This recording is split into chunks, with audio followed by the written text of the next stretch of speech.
Good, good morning and good afternoon sa ibang part ng mundo. Ayan. So, narito ulit tayo sa ating Auto Affiliates AI Academy. We're still in a curriculum 1 about the AI Foundation. This is about the course 1.2 and the title is How AI Thinks. So, dito sa course na to, ay malalaman natin kung paano mag-isip ang AI technology o yung kabuuan ng AI. Kumbaga, bibigyan namin kayo ng bird's eye view about kung paano mag-isip si AI. Okay? So, ang lesson objectives natin for today is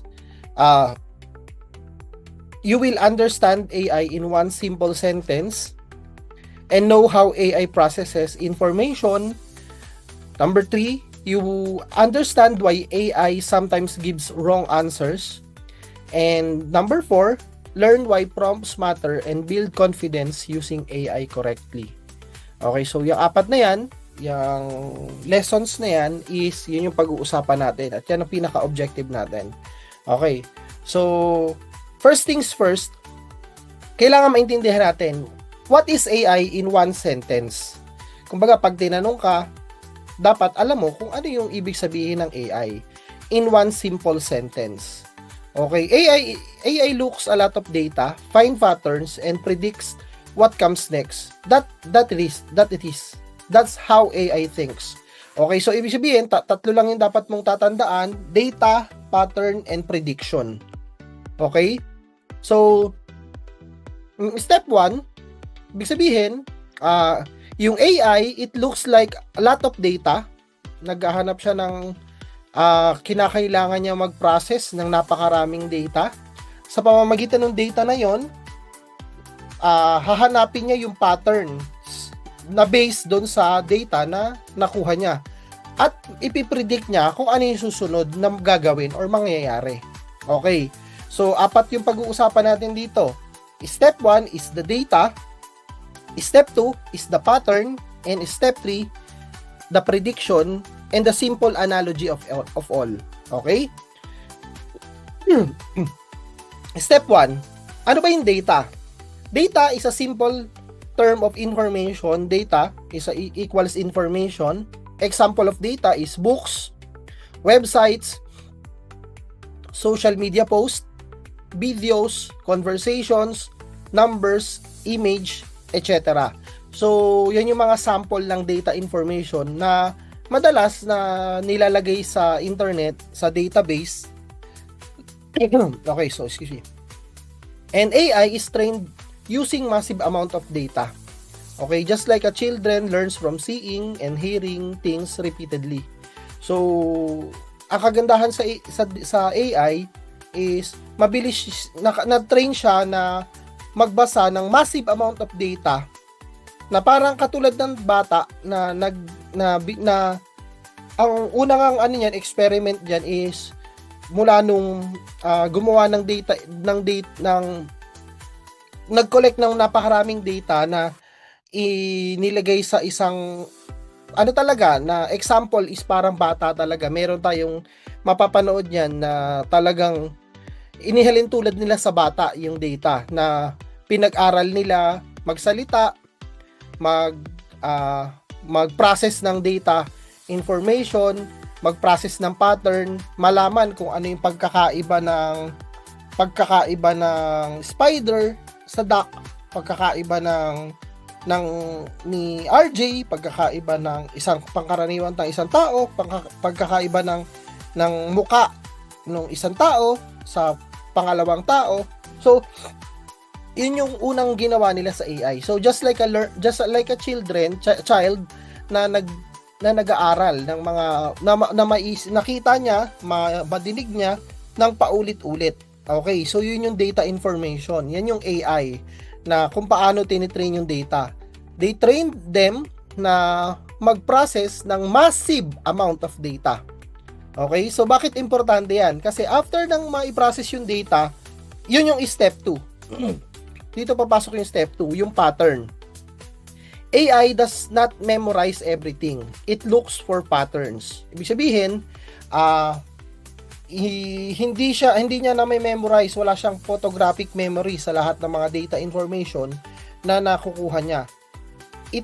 It looks for patterns. Ibig sabihin, sinusundan niya yung pattern. Halimbawa, pag pinakita yung cellphone, ano to? Pag in-upload mo yung cellphone, malalaman niya na cellphone to.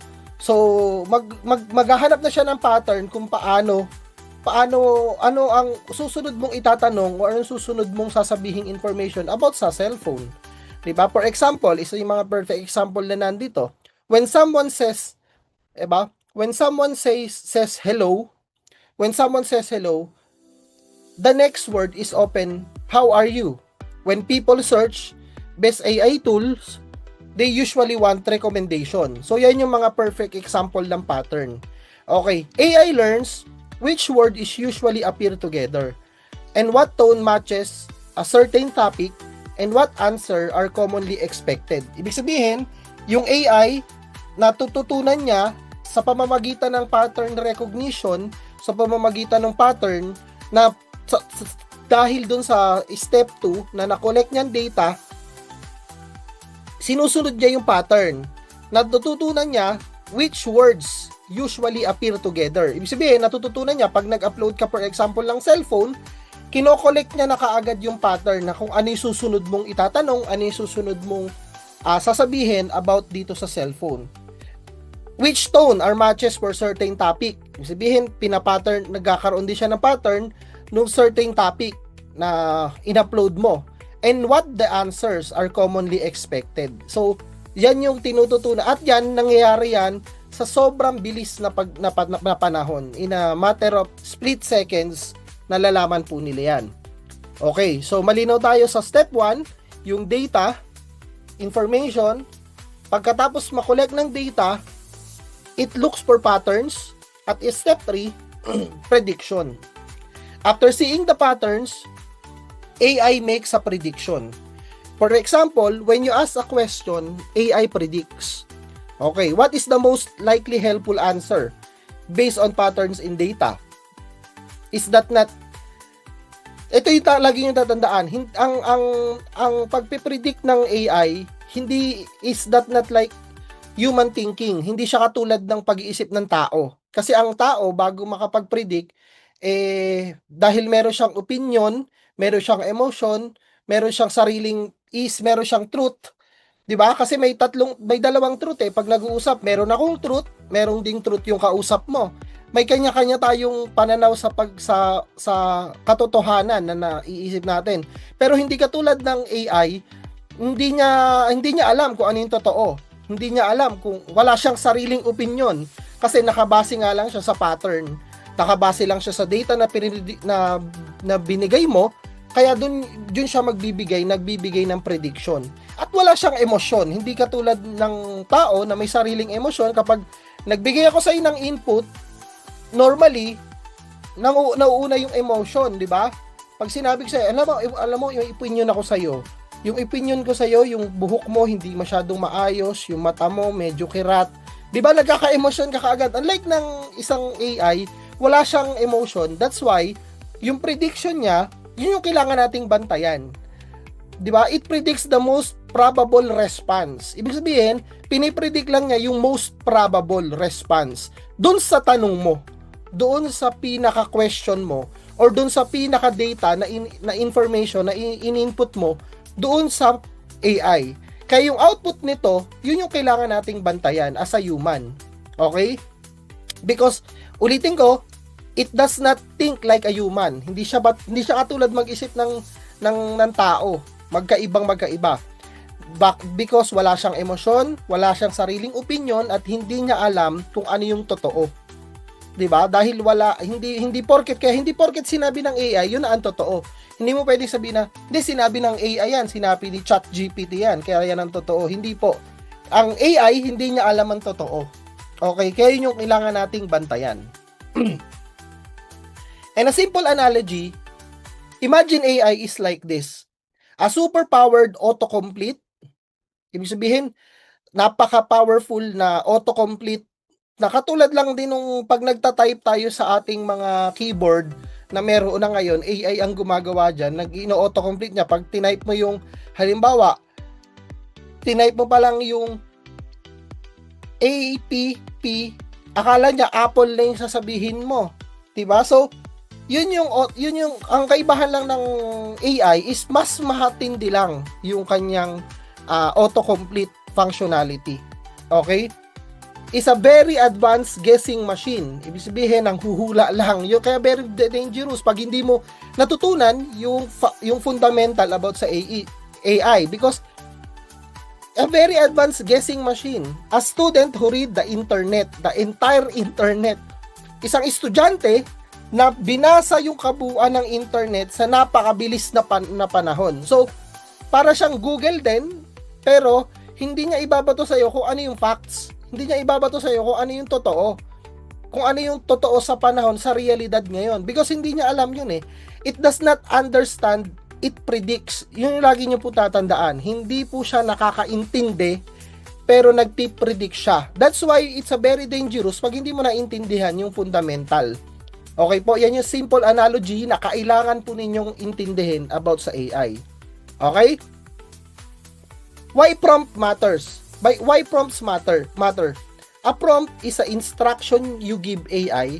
It's like giving direction to a driver, to a chef, to a personal assistant. 'Di ba? Pag nagbigay ka ng instruction sa driver, pag sinabi mong pag-drive mo ako. Pag sinabi mo lang na ipag-drive mo ako, pero wala namang direction kung saan kayo pupunta, ipagda-drive ka niyan.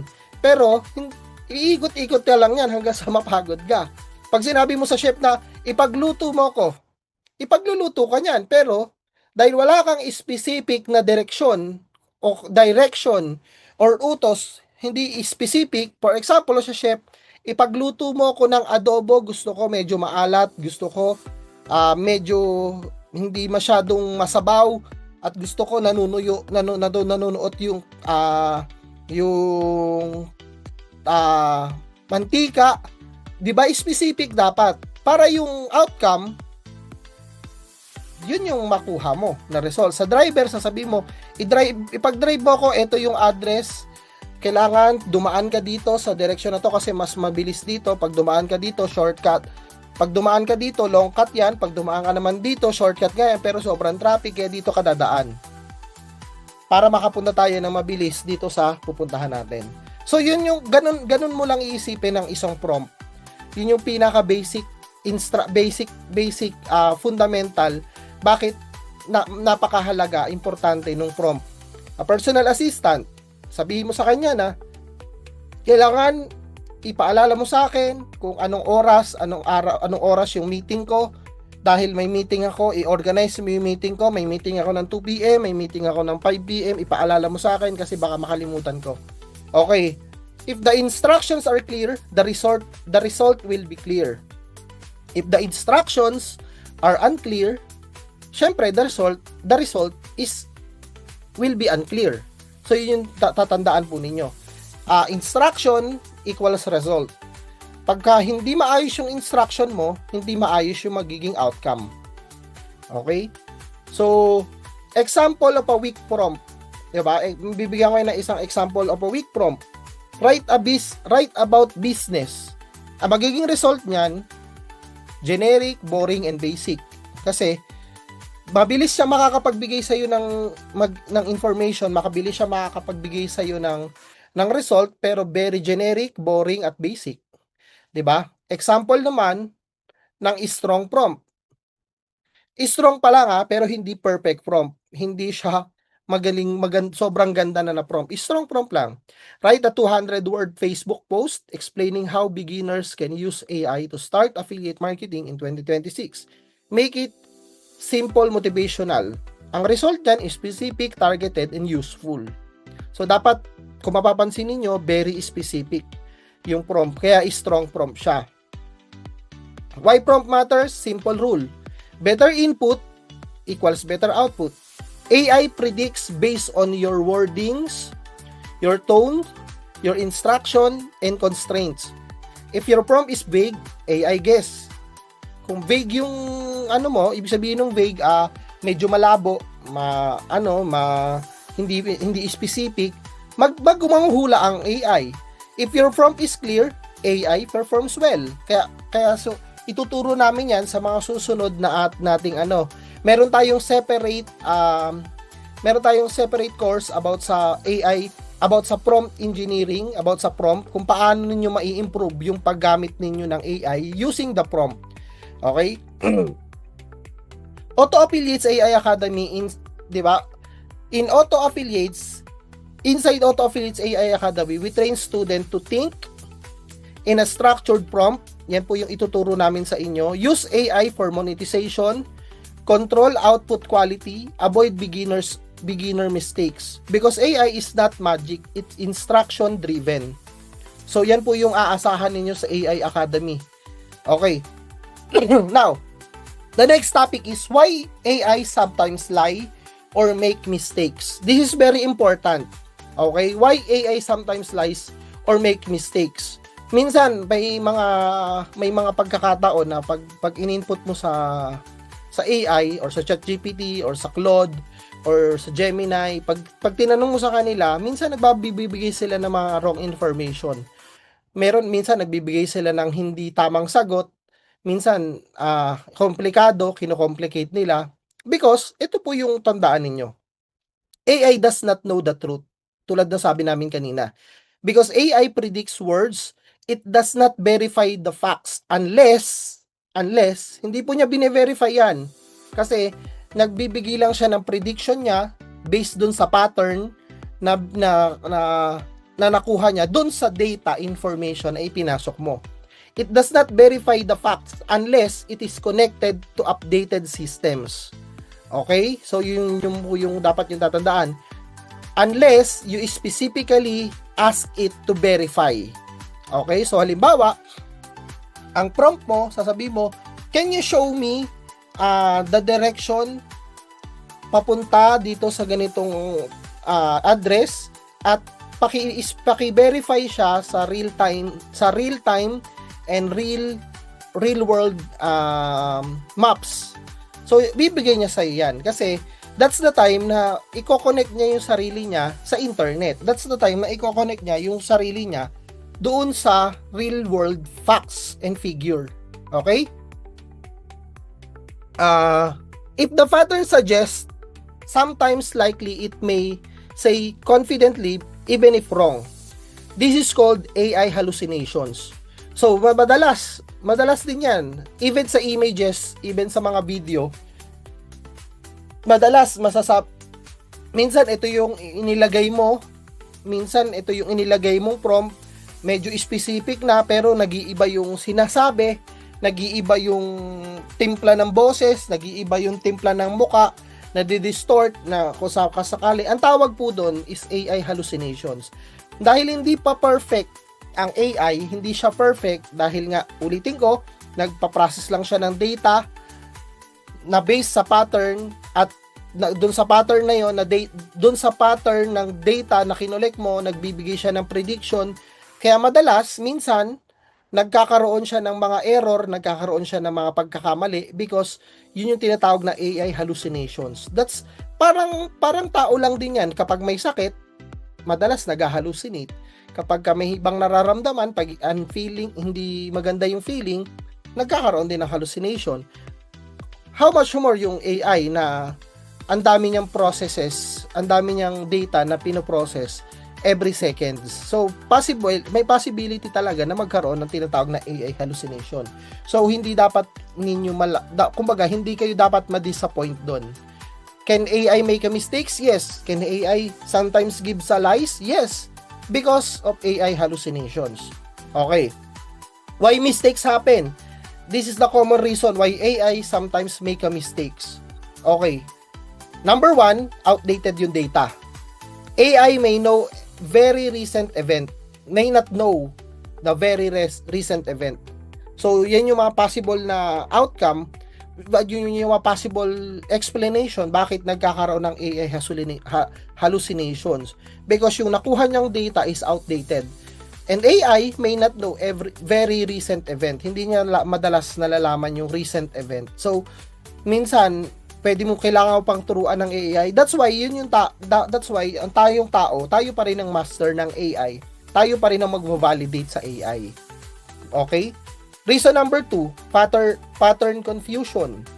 If similar topics overlap, AI may mix information. Ibig sabihin, kung nag-overlap or napagpatong, napagsunod-sunod mo yung mga data na nilagay mo, mako-confuse siya kasi overlapping yung data na information na nakuha niya, nasunod yung pattern, kaya yung prediction niya maghahalo-halo yun. Magmi-mix yung information, yung prediction niya magmi-mix, kaya mali yung ibibigay niya, magkakaroon siya ng hallucination. Okay? Reason number 3, bad prompt. 'Di ba? So yan yung number 3. Napaka-common yan. If the question is unclear, AI guesses. Totoo yan. Nararanasan natin yan. Madalas na naming nararanasan yan sa mga gumagawa o gumagamit na ng AI for the longest time. Minsan, feeling na, nanghuhula na lang si AI Nanghuhula na lang Kasi nga, bad yung prompt. Ibig sabihin, hindi maganda yung prompt na inilagay ko. Sa akin din yung pagkakamali. So, pag nagkamali ang AI, ibig sabihin, ikaw yung nagkamali or may pagkakamali kang nailagay na data. Okay, so yun yung lagi nating tatandaan. At reason number 4, no real-time awareness. Hindi siya aware, tulad ng sabi namin. AI does not see the actual world that we humans live. Okay, sabihin, hindi niya alam, hindi niya nakikita yung actual na mundo. Hindi niya nararamdaman, hindi niya na-feel yung actual na mundo. Hindi katulad natin ng tao. Okay, so that's why tayo pa rin yung tao, tayo pa rin yung master ng AI. Tayo pa rin ang mag-validate niyan, tayo pa rin ang magbibigay ng improvement sa machine learning ng AI. Okay? Important mindset. Okay, ito po yung important mindset about sa AI, sa paggamit po ninyo ng AI. AI is only a tool, a predictor, and a pattern machine. Yan tatlo lang na yan. Kapag yan ang inisip mo, ibig sabihin, mas magiging maayos yung paggamit mo ng AI. Mas magiging maganda yung fundamental mo pagdating sa AI. Tatlo lang po muna. Basic lang po. Hindi po siya magic, hindi po siya, wala po siyang magic, wala siyang superpower. AI is only a tool, a predictor, and a pattern machine. It is not a lawyer, a doctor, a financial advisor, a replacement for human thinking. Always verify critical information. Okay, so, sabihin, ano yan? Hindi siya lawyer, hindi siya doktor, hindi siya financial advisor, a replacement for human thinking. Okay, so, yun po yung lagi niyong tatandaan. Okay, hindi mo siya pwedeng ipalit agad ngayon sa doktor, hindi mo siya pwedeng ipalit ngayon sa lawyer mo, sa financial advisor mo, hindi po pwede yan. Okay, hindi po siya replacement kung paano mag-isip ang isang tao. Okay? Kumbaga, i-empower ka lang niya because sa mga, gagamitin mo lang siya as a tool, as a predictor, as a pattern machine. Hindi mo siya gagamitin para ipalit sa lawyer mo, ipalit sa doktor mo, lalong-lalo na sa financial advisor. Baka malugi ka. Hindi mo rin siya pwedeng ipalit kung paano ka mag-isip. Kaya hindi po totoo na ang AI is papabobohin ka. Besides, pwede kang patalinuhin nito kung gagamitin mo siya ng tama. Okay? Lagi nyo ito tandaan always verify critical information. Okay. A short answer reflection. Tatlo lang po ito. What are the three steps of how AI thinks? Okay, so yan po yung reflection po ninyo na pwede nyong isulat doon po sa atin pong sa AI Academy. Meron po doong comment section sa AI Academy itself. May comment section po doon. Pwede nyo po doon isulat lahat ng answer sa reflection po ninyo rito. What are the three steps of how AI works? Why does prompt quality affect output quality? Why AI sound confident but still be wrong? Require minimum 2 to 3 sentence answer. Okay po? Lesson summary. Ito na lang po. Last but not the least, lesson summary po tayo. AI in one sentence. Yan yung dapat yung tandaan. Data, pattern, prediction. So, yun po AI in one sentence, data pattern prediction. Number 2, prompt matters. Prompts matter because AI follow instruction. Okay, so yun po yung lesson summary. Pwede nyo po ito paulit-ulitin sa isip ninyo para sabi nga ma-inculcate sa isipan ninyo yung pong mga fundamental. And this lesson is a part of the fundamental and foundation of AI. Okay? And AI makes mistakes because it predicts, it does not know the truth. Yan po yung lagi ninyong tatandaan. Okay po? So, sa mga susunod po nating lesson, papakita po namin sa inyo kung paano yung atin pong AI, yung pong mas maiintindihan po ninyo kung ano yung mga tool at ano yung mga AI tool na kailangan po ninyong gamitin habang nagsisimula kayo dito sa AI, yung foundations ng AI. Okay po? Maraming salamat po sa inyo and see you po sa next course. Paalam!